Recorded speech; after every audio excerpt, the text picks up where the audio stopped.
Chris with Just Add Water. I'm out here today with Jim Mason with DMACC, and we're at a Pondus waterfall we built for them in 2019. A little bit on the backstory on how that happened. They had this big, for lack of a better word, just a big dirt mess hole here after a lot of construction. DMACC had actually, Jim sent me over a whole plan for the whole area, and they included a Pondus waterfall with a rainwater harvest system. And we started getting together on things. We talked about the stone. One of the things, we actually use a unique stone here. It's a weathered limestone that came out of Kansas. We don't use it a lot on projects, but it was a stone Jim and the crew here really liked. And then it was just more or less us working together, figuring out what our scope was going to be, which is mainly the water feature, the dry stream bed, and then setting them up for success to do all the beds around it after we were done. Hi, welcome to the DMACC Horticulture Watering Garden here on what we would call the south edge of the Ankeny campus. I'm Jim Mason. I'm the chair of the Horticulture Department here at DMACC, and we have a staff. I have another instructor, Christina Reeson, that teaches with me, as well as 2 or 3 adjunct instructors throughout the season, and then we have some outdoor lab helpers, a couple of them that work temporary part-time jobs here helping us keep things in shape, and we're glad you're here. This whole area where we see DMACC Horticulture running up the hill here, up to our greenhouses and classrooms, was all original, but our garden extended to the west, and that was demolished when we built when DMACC built the new student center, building 5 we call it, along with the Trail Point recreation or wellness center, the aquatic center.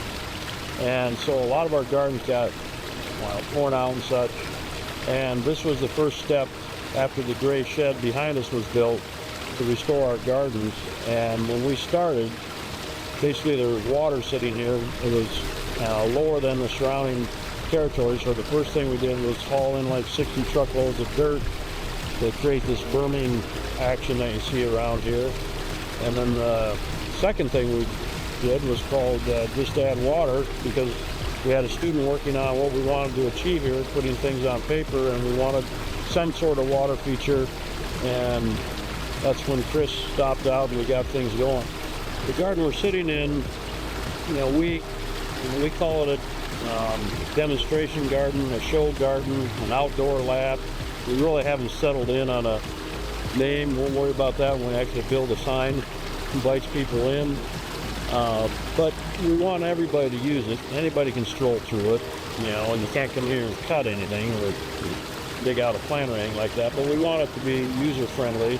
It's at a pretty important intersection on the campus, so but we use it, as a teaching tool at several levels. One would be as simple as how to top dress a bed with mulch, how to transplant, digging and dividing perennials or grasses and things like that. We use it for pruning. How do you prune an evergreen? How do you prune a deciduous shrub? Planting new plants. We're always adding, changing things out. Nothing, we consider everything here almost temporary except for the trees, And then we also use it in design, as far as a couple of my design classes, and then some plant production classes. We have the students design annual flower arrangements for these beds, and they get planted up. Most of those are on their last leg here as we sit today, but and then on turf, we use it for, if you look real close, we just plugged it the other day, and for aeration. And our turf classes work down here, fertilizing, mowing, edging, all those things. So it's used, and then the water feature, on top of that, the water feature, just, we use it to show the aquascape system. This would be the pondless system, and everything that we can see from the top, then we can show that we can relate to the videos that we watch and such in construction class, how the aquascape system goes together. And then we can just walk through the maintenance of the pump and things like that, and cleaning it. We'll clean it once a year, just using a high profile wash room and things like that, checking the liner, things like that. So it gets heavy use. I wanted the best available. I mean, there's a lot of water features that are built in central Iowa. They're not all built the same. It's like anything else in landscaping. You've got to hire the right people, and that's what we wanted. I wanted the best company doing this work, and that's how I got there. I can't remember how yeah, I'm sure I ran into Chris and his work beforehand, but I can't figure that out. But anyway, it was a no-brainer. I wanted a pro. I wanted the aquascape system, and wanted people that knew what the aquascape system could do. And like I said, it was a pretty easy decision to hire just to add water. When we do the cleaning, it's because we need to do the cleaning for a class or to show, the help or, excuse me, the people that work here how to do it or whatever. But it's not like we have to go in here and remove a bunch of algae or anything like that, because it's pretty fresh water running through it all the time. And the amount of movement we get in the water just keeps our maintenance. Probably the biggest maintenance we do is checking the litter every day as it flows into it. But pretty darn maintenance proof. When we designed the feature, we knew which way we wanted it facing, as far as where the water should flow towards, and that was towards this corner here, because we do envision this is going to be kind of the way we're facing now where people would enter the garden, and you can hear it out there, on a good day, depending on where the wind's from. So we had that feel, and then we also wanted to get some enclosure in here to create spaces in here. And like I said, we had a student help with the design of it, and the design included not just building a water feature, but how could we supply water to this water feature with other things that we were doing.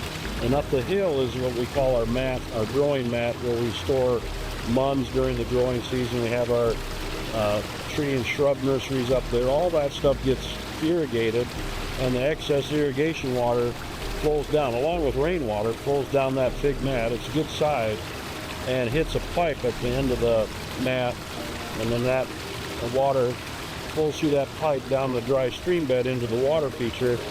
And honestly, I think we're sitting here in October, and I'm going to say that I've put water in here 2 times. There could have been somebody else that added water, but it's very minimal the amount of water we have to add to it. And part of that's the efficiency of the pump and how it's designed and all that. Plus, we just have water coming here, so we feel good about that. It hits the basin. If we get a lot of rain, it overflows into another pipe here. The standpipe comes up, and that flows into another pipe that goes down to a storm sewer that runs right underneath us here and all the way to the DMACC Lake.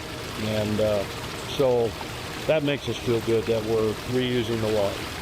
During the project, there was a lot of collaboration with between my guys and Jim. Right. Because we had, Jim's mentioned, there was, we had underground pipes. We had to run, like all the water flows through this whole garden. So it was super important to get the elevations correct. So we get the water to run through the thing, and then obviously when we have one of those crazy summer rains, that we don't flood out his whole garden, that actually overflow and go through there. So there was a lot of collaboration on locating where all this infrastructure was at underneath the ground and making sure we got everything just right. This was Jim's and DMACC's vision, and obviously we're just a small part of his garden, his workspace, his teaching space.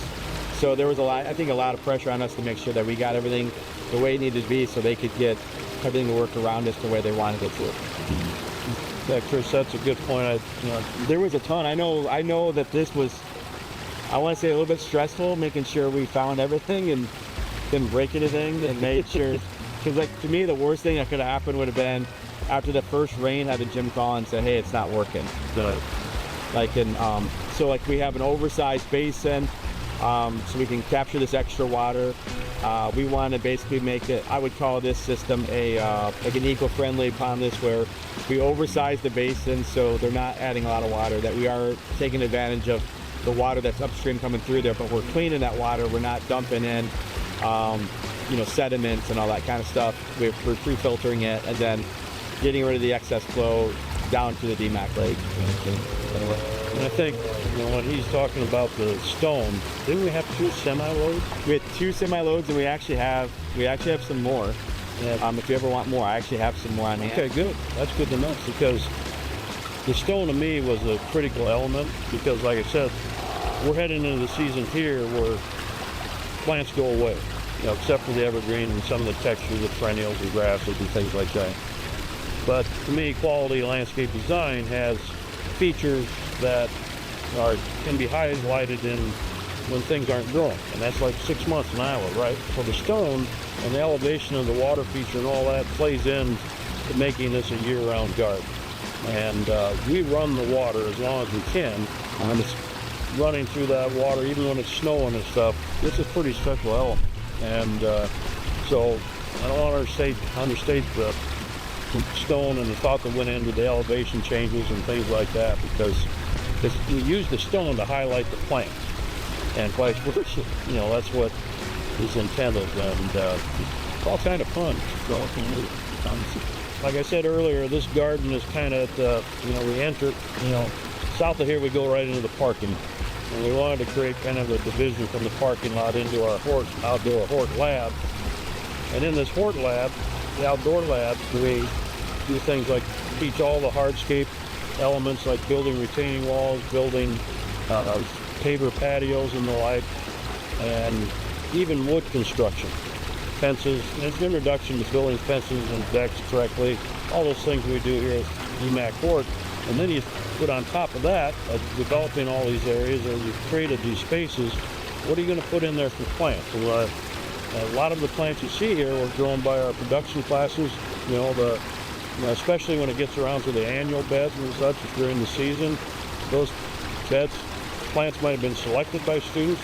They started the seeds or ordered the plugs. They grew the plants through the winter and spring, and then they planted them in the summer. And so the student comes here and gets the full perspective. They're going to touch every part of the landscape and horticulture industry, with their hands. That's our goal. And the outdoor lab was just an extension of the indoor lab, where we teach the things we can during the winter there, and then we bring it outside during the summer, and just the whole landscape and horticulture experience.